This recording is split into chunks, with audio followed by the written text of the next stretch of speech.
The 6 to 7 Figure Show, episode 21. Ready? Let's hit it. Broadcasting from the Valley of the Sun outside Phoenix, Arizona. This is the 6 to 7 Figure Show. Tired of working so hard and having no time?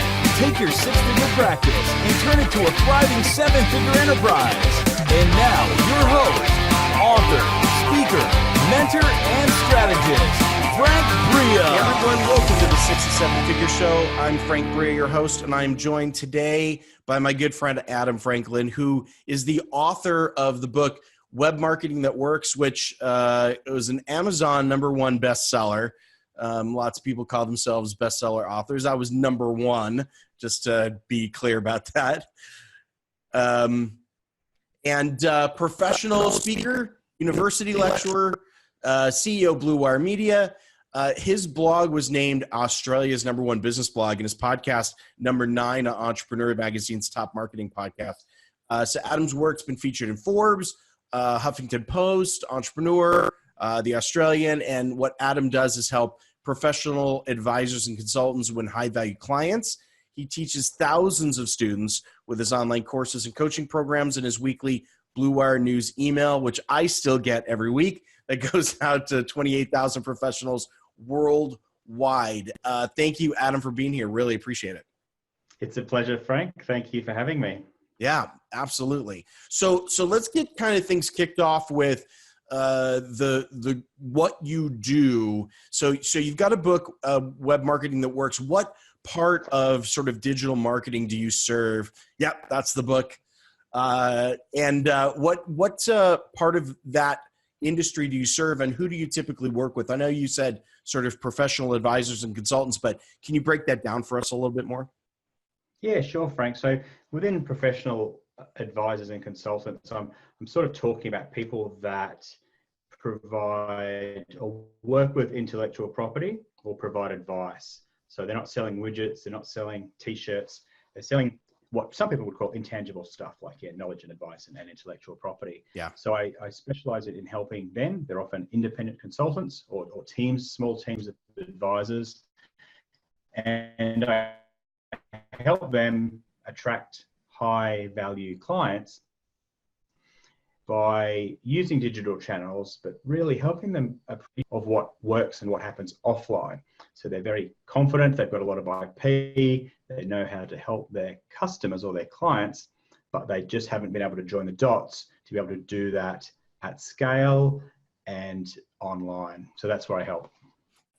So basically, these would be folks who otherwise are getting good word of mouth, referrals, et cetera, and they really just need to scale up a lead generation process that sort of leverages digital channels at this point. Totally, yeah. The clients I look for, they have word of mouth, they've got referrals, they've got a good business, they've got clients that know, like, and trust them, they've got revenue, but they don't have a system for replicating that online, and they really would like a bit more certainty, a bit more ability to sort of, turn things up or turn things down depending on their workload. And, they've got all the ingredients, and I just help them join the dots. Okay, cool. So basically something to scale, something that's predictable, consistent, essentially. Yeah. So we talked about sort of courses and programs that you offer. What's sort of a typical way that you're working with folks in this space right now? Okay, great. So with certainly a lot of thanks to you, Frank, I've developed a high ticket program, and that's like the high end offering, if you like. And I can talk more about that as well. But there's a feeder club, if you like, of people that enroll in my online courses, and they have a variety of formats and price points. But from there, typically, if they're a good fit, well, then they might ascend or decide to join my coaching program. And alternatively, too, if people inquire about the coaching program and they're not quite at the right level yet, or they don't have all the ingredients that I'm looking for, well, then they can go into the online courses and bring themselves up to speed there. Great. And what are some of the things that as you are executing the course, what's kind of the starting point and the ending point for them? Like when you say you're kind of looking for a certain area or certain level, what are some of the things they do in that course that help bring them a little further along? Sure. So in the online courses, what I help them do is I help them understand what all the building blocks are, and then help them, give them the tools and the knowledge to be able to build them. And so that is the outcome of the course, but also I guess the desired result is the fact that they're getting more leads and they're winning more high value clients, but it's kind of, done on their own type of thing. Yeah. Yeah. So they're doing a lot of that work, but they're just implementing that on their own based on the things you're teaching, the templates that you have, et cetera. Right. Yeah. And then when they want they're handheld and they want that accountability and they want to master some of those things, then that's when they would join the coaching program to actually get it done. A lot of people do the course or they buy the course, they get halfway through, life gets in the way, but then they want that extra level of accountability. And I mean, they're paying for results. Yeah, absolutely. Yeah. A lot of times what I'm finding is that what the course does is it helps people sort of solidify that, okay, this person really does know what they're talking about. This stuff is really decent. So now we got to go get stuff done. We're going to have to hire them as a coach or a mentor to actually get results. It's funny that you put it that way. So walk us through what that program looks like. How's your coaching program structured today? Okay, yes. So this has been a work in progress for quite some time, and we've had our chats over the years, and you've helped me significantly. At the moment, because there was always that challenge of doing one-on-one work and doing, at a coaching sort of level versus how do you get scale and leverage with that. So where I settled was, we used to do quite a bit of one-on-one consulting, but of course, my business partner, particularly, he filled his book pretty quickly. I was focused more on the online courses and some consulting, but you fill your week up and then there's no more room to move. So you get a bit exhausted. You find yourself saying the same thing over and over to different clients. And there's all this value there, particularly of other clients comparing notes and getting to know each other, but also saying it once and having everybody benefit to then free up your time to work with either more people or develop more material for them. So the group coaching program is where we got to, and it's got elements of one-on-one and it's got elements of a peer group. And we draw the analogy, Toby's an Olympic water polo player for the Australian team back in the Athens Olympics in 2004. Wow. So we used to play water polo as juniors together, but he sort of went on to that level. And there's a lot of comparisons to sport and training and coaching that relate really well to this. So there's a lot of training as a group. When you've got peers, when you've got people that are pushing you to be better, that are holding you accountable, you perform better. So there's an element of that in the coaching program. And there's also the element of one-on-one coaching. So oftentimes you need specific help with a drill or a task or something very unique or specific to your business right now. So there's the one-on-one aspect of coaching directly with me. And there's also, I guess, just having the library of content, or essentially the training programs to sort of do in your own time, but learn and keep practicing and getting better, which is what, athletes or what have you do. They go home and do their weights routine, their push-up routine, their nutrition, their whatever it is. And you don't need your peer group around you for that. You don't need your coach on the phone in front of you, but you know what to do, so you can refer back to that information. So for the coaching programs, the content, there's the community, and there's the coaching. So they're the three components. Yeah, that's great. And so you've covered the bases of basically making sure good skills, accountability, and mentorship are all there, and keeping people going. One of the things that you mentioned that I want to drill into a little bit more in depth, because I think this is a really important piece. You've mentioned the element of people performing better in a group. And I think for a lot of people, they might not immediately believe that or think that that's the case, but you're seeing that as well. You're seeing that as you put people in groups, as they start to bond and form a community, it actually creates better performance. Is that your experience?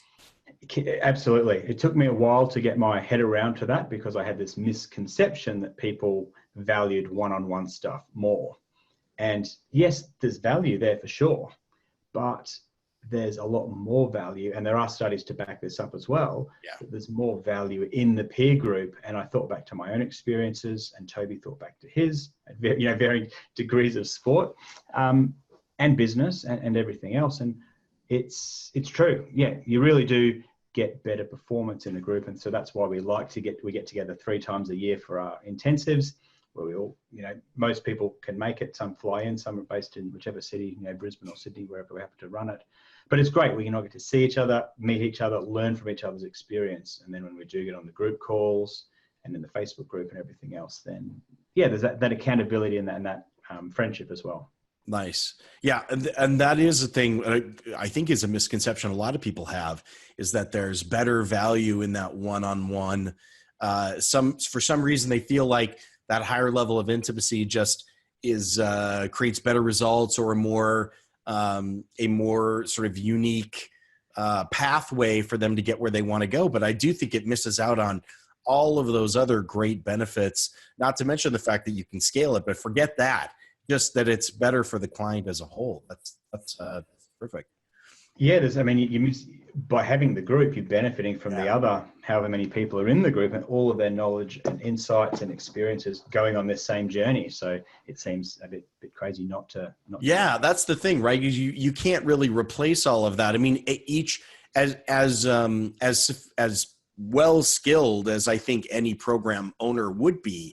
They don't know everything, and they're not going to come up with all the different insights or all the metaphors or all the perspectives that it might take to help people get where they want to go. So that's a really fascinating perspective. What are some of the things, Adam, you and Toby, your business partner at Blue Wire Media, what are some of the things you guys have run into that you've needed to adjust as the business has grown, as you've taken on more clients? What are some of the lessons you've learned or things you had to change through that process?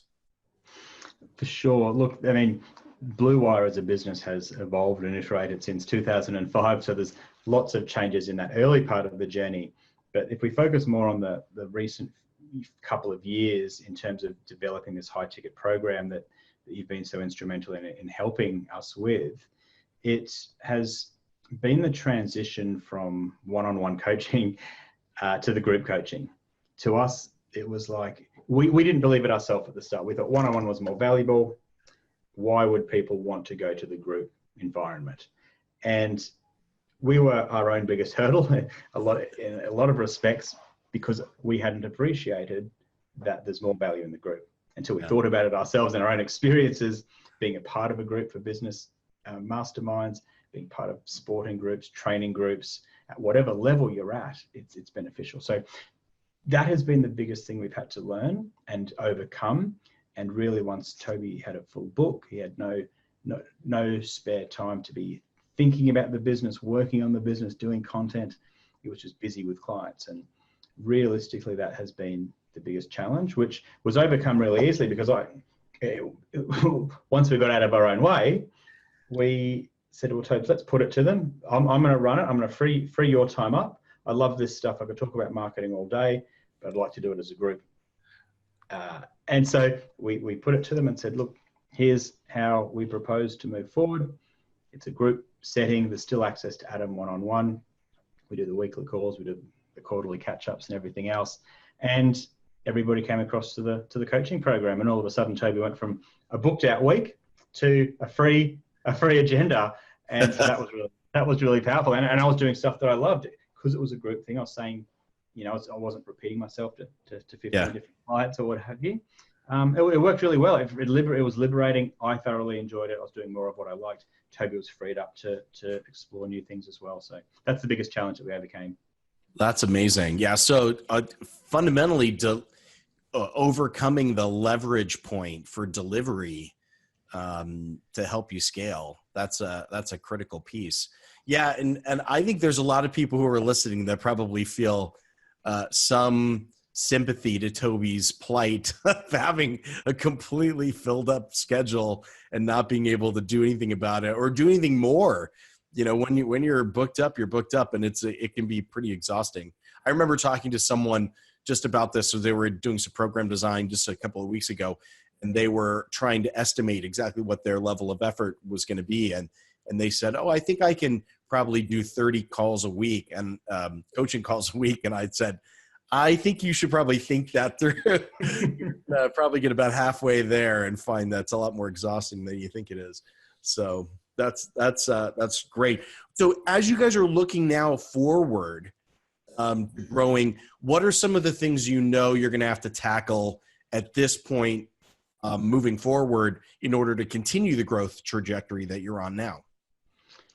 Okay, so the biggest challenge at the moment, the biggest thing that we're working on at the moment is mapping out that path and that journey for the client. Now, churn has been a bit of an issue because I haven't done as good a job as I can in terms of showing them what that journey looks like, 3 months, 12 months, beyond 12 months. Yeah. And so I've been crafting that out and giving that a lot of thought recently as to, we're coming up to the year mark for this high ticket program.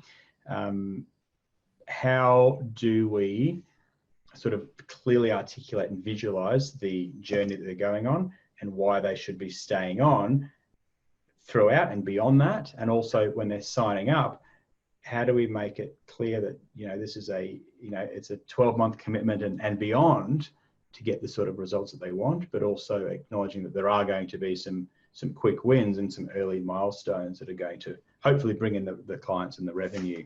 So getting that value proposition and the promises clear is what I've focused a lot of attention on of late. Yeah. And you've brought up a really, really important point, which is that a lot of people think about this journey mapping exercise as kind of okay, and then we'll let the clients know eventually kind of where things go. But as you pointed out, being able to craft that vision from the very beginning so that in that initial first conversation, that initial sales conversation, they have an idea of exactly what the long-term view is going to be. So they know that it's not just a one-time, yes, we're going to get some quick wins, but that there's a journey ahead and a path to travel down. I think that's a really good idea. I think that's really smart. And I think at the start, I certainly was just, I think it was a monthly commitment of X dollars, but right. Then I'd get to, a few months in and a lot of clients would say, look, I've got enough for now. I'm busy. I know what I need to be working on. Let's just pause things for the moment. Right. Like, I can see where you're coming from, but there's also more of the journey that, left, and the fact that you're busy with more work, I've kind of, in some respects, feel like I'm letting them off the hook and not holding them to account to get the best results because I'm letting them suspend or what have you for reasons that probably I need to tighten or have tightened up since those discussions. Well, it feels like what you're describing is what a lot of times I describe as the difference between a continuity program and an ascension program, where a lot of people try to get that sort of month over month membership feel to things. And then they get surprised when a couple of months in, the client doesn't want to stick around anymore. And it's that lack of momentum that people feel that gets kind of loses that feel. It loses that excitement that happened at the beginning that got them to the spark that got them in the first place. So yeah, I think that's a smart move, a smart thing to be looking at going forward. Yeah, if they can't track their progress and see where they're at and see what there is to go, then I don't blame them just to go, all right, it's been a few months. Well, all right, I'll just cancel it because I don't know what's next, and it's totally understandable. So yeah. So as you've been working with more and more clients, are there any systems or processes that you've put in place now that you feel are really helping you in the delivery process, or team members that you've had to add on board as that client base has grown? Look, certainly in terms of like organizing events and stuff, it's always handy to have a bit of help on the logistics there. Yeah. But what I've found has been the biggest, most useful thing of late has been to be a bit more strict or directive, I guess, in terms of if I find a client asking questions about stuff that's already in the course, say they booked a half-hour consult with me and they asked me about something like how to update their LinkedIn profile. Yes, in the past, I would probably have talked them through it on the phone, but Now it's much more valuable for both of us if I go, look, go ahead and watch module 1 of this part. There's 3 or 4 lessons. And then once you've implemented, take this next 10 minutes to 20 minutes to watch the videos, take the next 20 minutes to implement, and send me a link, or post the link in the group once it's done. And the group will provide feedback on what you've done. So I'm not repeating myself. They're getting the exact same value, and then they get the benefit of the group plus me to provide feedback on that. And I think getting more disciplined about, and not feeling bad, feeling like I'm actually adding value because it feels like unfriendly to be palming them back off to the recorded version of you. Right. But it's still like me through Zoom versus a recorded version of me through Zoom. So they're getting the information, and they're getting it with a structured plan, with notes, with a process to follow, which is a lot clearer than just sort of freestyling over a Zoom call. So getting out of reframing that in my own head, that it's more valuable to them. It just happens to be also a better use of all of our time. Well, and with a focus on implementation, that's the part I loved. You basically go watch it for 10 minutes, then go do it for 20, and then come back and get it. I think a lot of times in these one-on-one coaching conversations, it does get focused in theory. It does get focused around,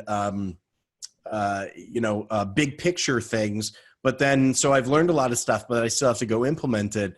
The way that you described it, there's such a focus and drive towards actual implementation. It's like, how could you not get the benefit out of that when at the end, I'm waiting for your link to show up for your new LinkedIn profile? I think that's fascinating. Yeah, I find it good because I often fall into the trap of thinking that the client, if they booked 45 minutes or half an hour, that they want 45 minutes of FaceTime, of chatting, and that's value.